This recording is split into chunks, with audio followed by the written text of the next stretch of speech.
we cannot adjust this battle to fit our lives. We are called to adjust our lives to fit this battle.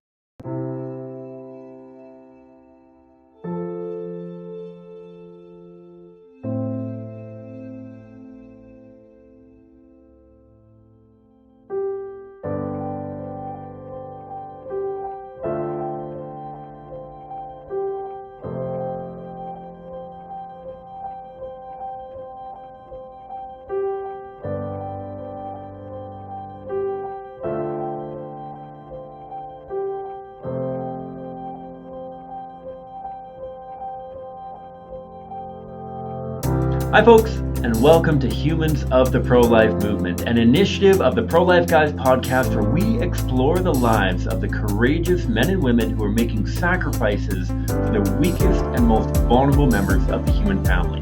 The people who are spending time on street corners, on campuses, and on doorsteps, having conversations about abortion, changing minds, saving lives, and transforming our culture.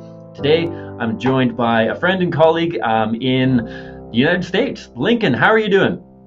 Cameron, good to see you, brother. Hope you're doing well. Hope you guys are staying bundled up there close to the North Pole. You know it. No, we are in full-blown spring here, which is a blessing in Calgary. So you are working for the Center for Bioethical Reform. But before we dive into your role at CBR, tell me a little bit about yourself. Tell me a little bit about who you are, what makes you tick. Just a little Yeah, bit man. about Lincoln. Who are you? Yeah, man. Well, I grew up near Atlanta, Georgia, in a Christian homeschool family. So, definitely used to the hot summers and the warm weather and the mugginess, the paradise of the South there. I was the second of six children and attended a small Bible school in South Carolina. So, kind of the southeast area of the United States is kind of what I've called home for pretty much all my life. I've lived in about, I guess, five different states at this point, but they've all been connected to each other. So furthest from home than any of the other siblings, but still close enough to stick near the family. When I'm not out, doing activism or here at the CBR office doing work, I tend to be either out on the river kayaking or running. It's something I've enjoyed kind of taking up this year. Always been a big bookworm. I love reading a variety of different books, preferably all at the same time. If I can have 3 to 5 books I'm reading simultaneously, it's like a recipe. You don't want to just read one book. That's like eating one meal, for the whole day. Like that doesn't work. I like just weapons, guns, knives. I've just always kind of had a fascination with that hobby. Maybe it's the American thing, we all like our guns. Uh, Board games, epic music, just yeah, some of the things that I tend to be into and doing when I'm not out here working. Very cool. Very cool. You and I had the opportunity to do some outreach down in the state of Florida, That's and I right. got to know you a bit there. And I think that if we were closer in proximity, we'd probably be doing a lot of these things together. So Oh that's yeah, real neat. Uh, we'd have some epic risk tournaments, I'm sure. yes, yes, yes. I would definitely be into that. So tell me, how does a guy growing up just outside of Atlanta, Georgia, bounced around a little bit, Bible college in South Carolina, how does a guy from that turn into working full time in the pro life movement? Tell me a little bit about how you got involved and what that looked like for you. Well, it's kind of neat to look back at the seeds that were planted well long before anything like this was on my radar because I grew up in a home that it was a very conservative church and it was very pro-life. And so that was always my stance just kind of by default until I was old enough to really understand what it meant. But was never really involved in doing much of anything for most of that time. But I do remember even as a child, probably in my I don't know, maybe I was like 11, 12, maybe my early teens, that my mom would sit down and read to us. And she would get the family around and she read Corrie ten Boom's book, The Hiding Place, which is the account of the Dutch woman in Nazi occupied Holland who hid Jews, her and her sister and her dad. They were watchmakers, hid Jews up in their house and saved a lot of lives and suffered for that, actually. She lost her family in that and was the one who survived. But you read that story, and then I guess it was about maybe 11, 12 years ago. I ended up reading the big Bonhoeffer biography that had come out by Eric Metaxas, I think. And, like maybe it's a homeschool thing, but, we're always fascinated with history. And you read these stories and you always think, you just naturally project yourself into it as, oh, I would have been Bonhoeffer. I would have been Corrie ten Boom. I would have been doing the same thing they did. I would have been standing up to save Jews against the Nazis. But there came a time, Cameron, I was living in Georgia, kind of a little far further from home. It was about an hour and a half from where I grew up. But I had this great church I was going to, and the pastor there mentioned from the pulpit that the local pro-life group was having a march in downtown Columbus, Georgia. And I was working a job where I kind of came in the evenings usually, and so I thought, hey, yeah, I'll just, it's a Monday at noon, I'll show up for that. That sounds good. And there just came this point, Cameron, while I was doing that, where I got personally convicted because it was very easy in just kind of the environment I grew up in for me to project out and to look at all those people and those liberals and people who have abortions and, oh, that's so terrible. How can they do that?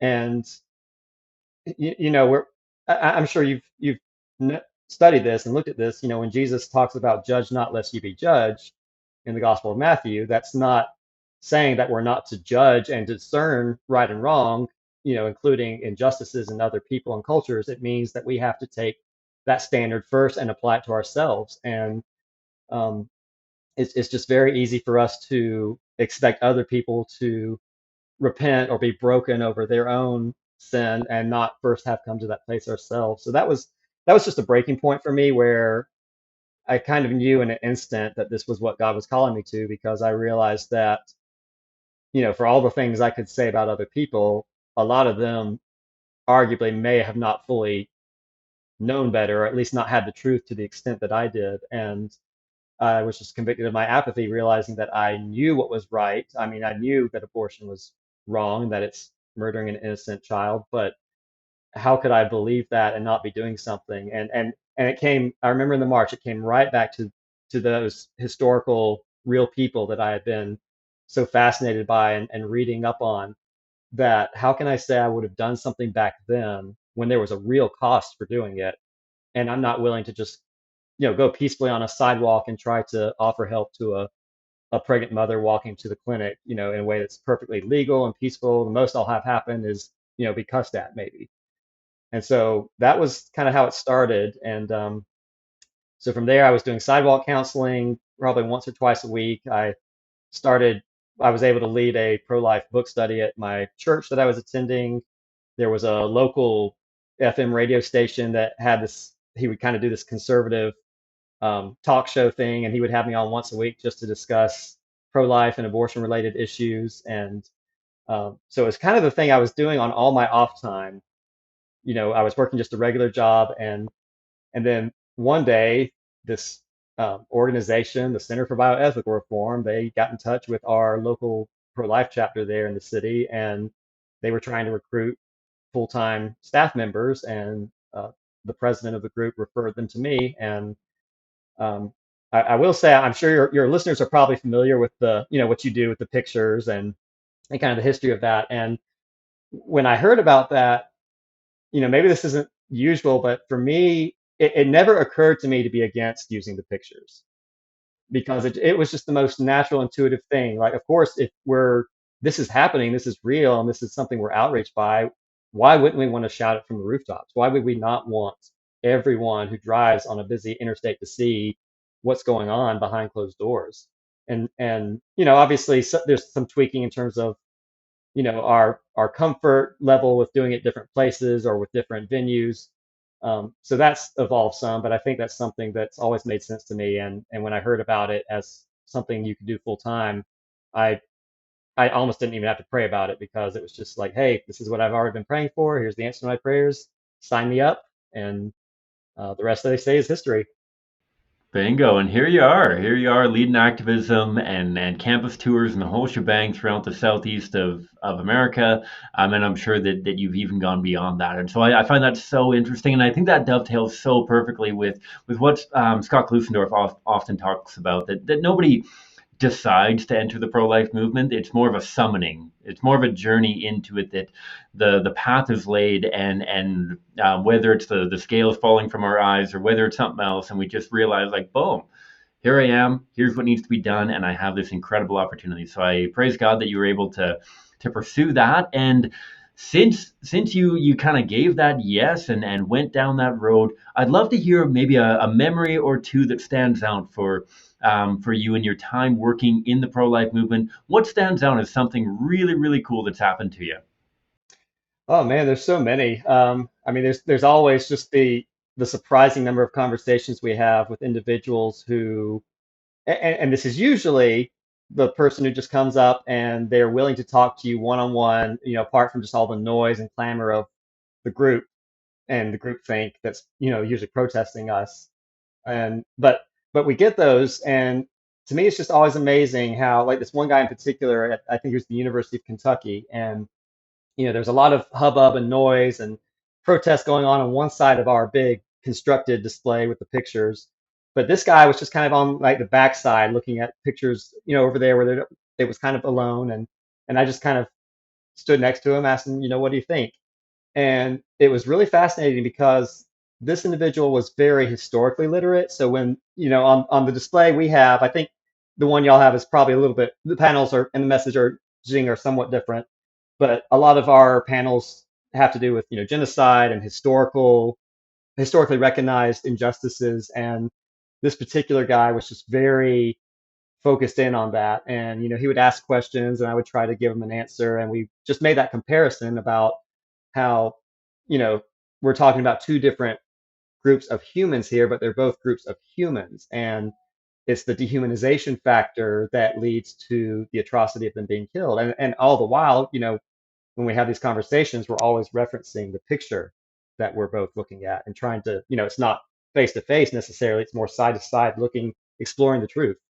And at the end of the conversation, this one last we I don't usually have 45-minute conversations, but this was, a longer one. And he at the end he just shakes his head. He's like, yeah, man, the liberal inside of me wants to be pro-choice about abortion, but just, between hearing the arguments and seeing it for myself, I just can't justify that position.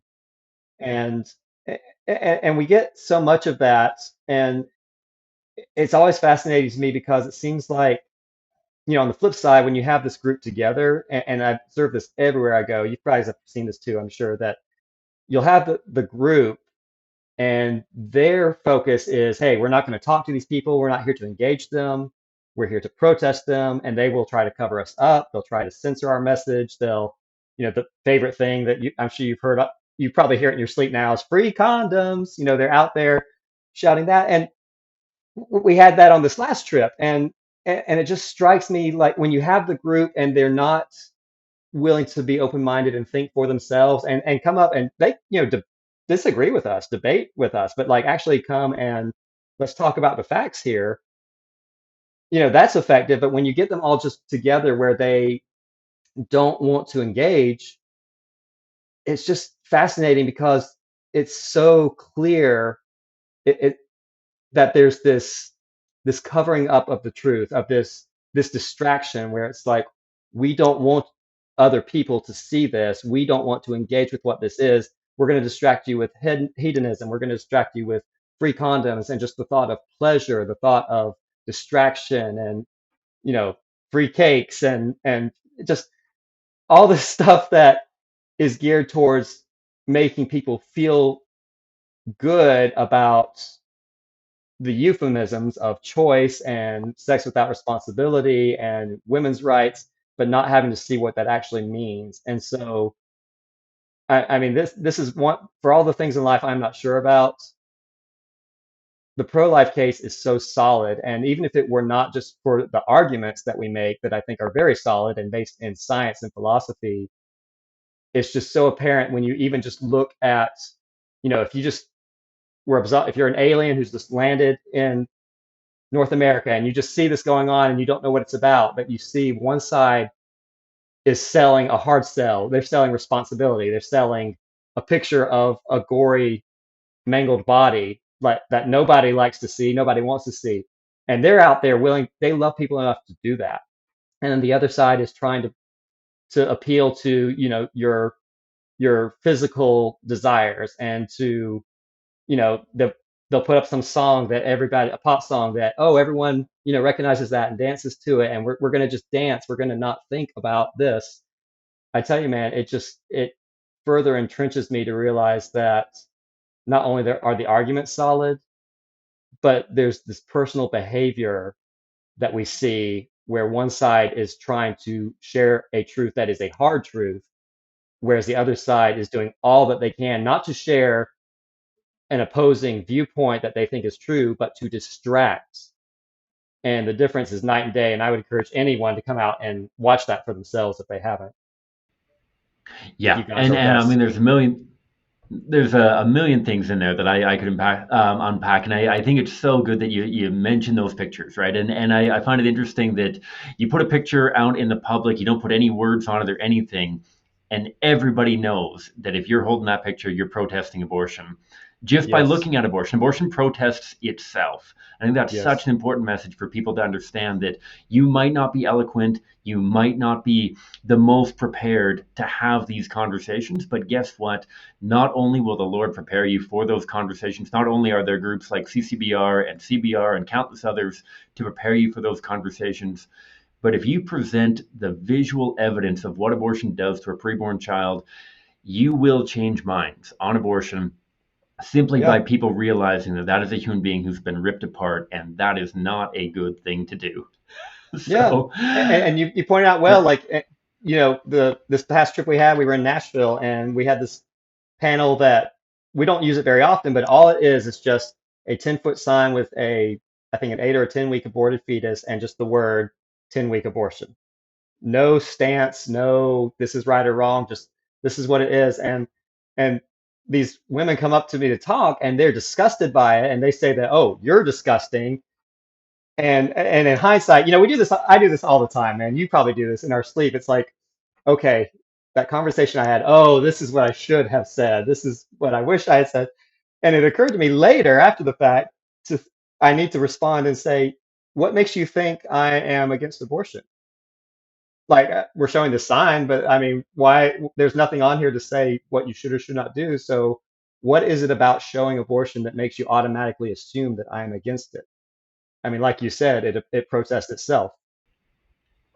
yeah, you think about every other marketing campaign out there, they're going to show what this product does to enhance your life. And I can't think of a single pro-abortion group that is going to show abortion and hope that in it inspires a positive association. And so, bearing all Yeah. of that in mind, Lincoln, for somebody who watches this video and says, you know what, you're right. I have been on the sidelines of the pro-life conversation for too long. I think that I'm ready. What would you say to them to just push them over the edge so that they go out, they get connected with their local group, they get connected with CBR? What could somebody do? And what would you say to get them just that little bit more over the edge to get them actively involved? Yeah, there's a couple of things. For one, I would point out that for most of us, the other ministry and professional roles that we could pursue, those are things that would easily be filled by someone else if we were gone. And I can't say, and I'm not going to sit here and tell from an individual level, from a micro level, oh, this is what God wants you to do. I know God's plan for your life, but from a macro level, at least, when I back up and I just see the number of Christians in particular who, oh, God's calling me to be, a pastor or a youth pastor or, to minister to this group or that group or to get in business. Like those are good things. And I'm not disparaging, I'm not putting those things down. But it is striking that, for all of us who hold this position where we know that children are literally being killed every day and that it's legal and that it's celebrated in our wicked culture, it just baffles me that there's all these other opportunities that people are pursuing that someone else would fill, And then there's this mission field over here where it's the leading cause of death, and we're not stepping up to the plate. And I guess I would just encourage people, don't wait for feelings of passion to do it. Step out in obedience. As I think it's Father Frank Pavone, Priest for Life, he says that we cannot adjust this battle to fit our lives. We are called to adjust our lives to fit this battle.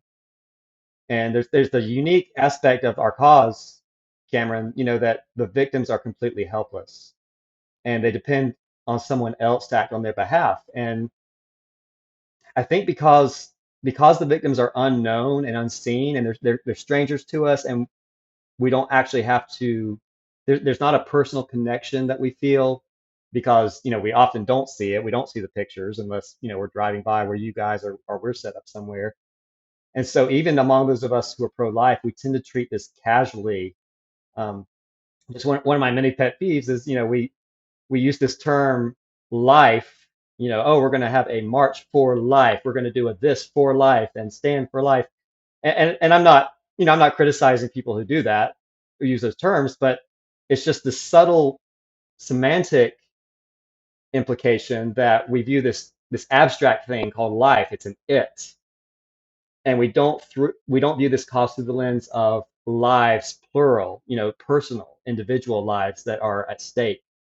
And so, yeah, I would just encourage people to take that mindset, to think of this in terms of, if I were the victim and I were completely helpless, wouldn't I want someone to stand up and fight for my life as if it was theirs with the same sense of urgency and priority? Because we just don't. Um, a second thing I just want to point out too, and this is I guess I'll leave with some controversial comments here. I don't know if you guys are into controversy or not, but this movement needs this movement needs more men. The world lies to us, and it encourages us, particularly as men, to on the one hand, to objectify women and to walk away from the responsibility. You get her pregnant, you sleep with her, and then you just walk away and leave her to deal with either raising the kid or killing the kid or having a doctor kill the kid. But then even within the pro-life church and the pro-life community, we tend to stand by the sidelines and treat this as a women's issue. And I have to be very careful how I say this. I love the work of pregnancy resource centers. They are so needed, and I have friends who work in them. I've been on the board of one, and I don't want us to have less of that. But it frustrates me to no end, if I'm being frank, that if I go to any church, at least in the United States, any solid pro-life church, and you start to dig into what that means in terms of action, that you're pro-life, the answer is always, oh, we donate to the local pregnancy resource center. Okay, go on. No, that's it. And Cameron, there's no vision. I don't know if it's any different in Canada. There's no vision for actually ending the killing. And so the only vision there is, hey, we're just every year we're going to do a fundraiser. Every year we're going to, have a gala, or we're going to fill some baby bottles with change or something to get people to give money and feel like they've done their pro-life deed. And given the urgency of the injustice that's going on, that should be the very bare minimum. That should be something we do out of Christian charity, not because we're pro-life. That's just the nice thing to do because we're Christians. And so, um, and I know we don't have a lot of time. I don't. This could be like a whole nother podcast, but it seems to me, my observation is that when men have stepped down, and God has given them a gift, and I'm speaking in general terms, but there's that gift of willingness to stand up and be confrontational and to storm the gates of hell and to take kind of more of a fighting mentality. Obviously we're peaceful, we're not advocating violence, but you have to go up and confront the culture. And when men aren't doing that, and again I'm speaking in general terms, a lot of the movement is led by the more feminine traits of compassion and nurturing, and hey, we want to help come alongside mothers in need and women who are scared. And again, I'm not saying, do not hear me say that we don't need that, and that is not a beautiful thing and a blessing that I want to encourage. But we don't need less of that, but we need more men than we have who are willing to stand up and to be a man and to confront the culture and not just leave this battle. I think it was Gianna Jensen, the abortion survivor, young lady. There's a YouTube video of her kind of getting a scathing rebuke to pro-life men saying, I'm tired of fighting this battle for you. I want you to step up as a man and take up the flag. And so that is really my encouragement to your listeners and to people I meet in general that, you know, ladies, please get involved. We need women of compassion and we need women of courage. There's some really courageous women I work alongside and you work alongside who go out and do this with us. But we need some dudes too. And don't let the world tell you, don't let the culture cower you into silencing your voice because you're a man. 100%. I can't think of a better note to end on there, Lincoln. That's what we're all about. We, myself, my co-host Peter, we are the pro-life guys. We are working to mobilize, like you said, everybody, but in a special way, the men in our world, because not only are men a huge part of the problem, but men need to be a huge part of the solution. We need men of courage. We need men of honor who are going out there and engaging the culture effectively. If you're one of those men or if you're one of those ladies, please consider tuning in to our program. Every week we're putting out more and more tips and tools on how to have compassionate and compelling conversations about abortion. You can find the Pro-Life Guys podcast on all your favorite podcast catchers or on our website, prolifeguys.com. Find us on YouTube. Check out more episodes of Humans of the Pro-Life Movement there as well. And also tune into our monthly program, The Pulse, where we round up all of the abortion-related news and talk about it through a pro-life lens, because it's about time pro-lifers start talking about what's going on and start thinking about it from a pro-life worldview. So thanks so much for tuning in. Thanks, Lincoln, for joining me today. This has been a blast. And I wish you all the Lord's blessings in the work that you guys are doing this summer. Cameron, it's been my pleasure. Thank you so much. Keep up the good work.